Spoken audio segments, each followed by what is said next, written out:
Hello mga friends! Welcome to another video. Update muli tayo. How much the exchange rate here in Saudi Riyal to Philippine Peso as of January 21, 2024. Para sa mga kababayan natin dyan na nais magpadala ngayong araw na ito at nais malaman kung magkano ang ating update exchange rate, syempre mga friends, through STC pa rin po ito. Magkakaiba po ang palitan ng bawat bangko, pero konti lang po ang difference noon. At least magkakaroon kayo ng idea magkano ang ating update exchange rate ngayong araw ng linggo, January 21, 2024. And tiyak na matutuwa ang ating mga kababayan na magpapadala ngayong araw na ito kasi nga medyo mataas pa rin po ang ating exchange rate. Siyempre tayong mga OFW, nais natin na mataas ang palitan kapag magpapadala tayo ng pera sa Pilipinas para malaki din yung matatanggap ng ating mga pamilya doon. So magkano nga ba ang ating exchange rate ngayong January 21, 2024?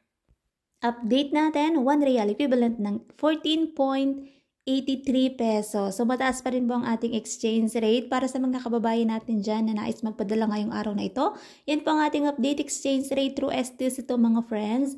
And syempre, pag nagpapadala tayo ng pera sa Pilipinas, meron po tayong binabayaran ng transfer fee at meron din po yung VAT. Ang lahi ko pa rin paalala para sa bawat isa sa atin, matuto tayong mag-ipon, magtipid at matuto mag-invest. Maging habit natin mga friends ang pag-iipon dahil batid naman natin na mahirap ang buhay sa ibang bansa. Pero syempre, kailangan natin magtiis at magtiyaga kasi kailangan natin gawin yon. Kaya habang malakas pa ang katawan natin at meron pa tayong kinikita, matuto tayong mag-ipon para sa ating kinabukasan. Para din naman sa atin yun mga friends, kaya maging habit natin ang pag-iipon. So that's it for today's video mga friends. Thank you for watching and see you on my next update. God bless everyone. Much love.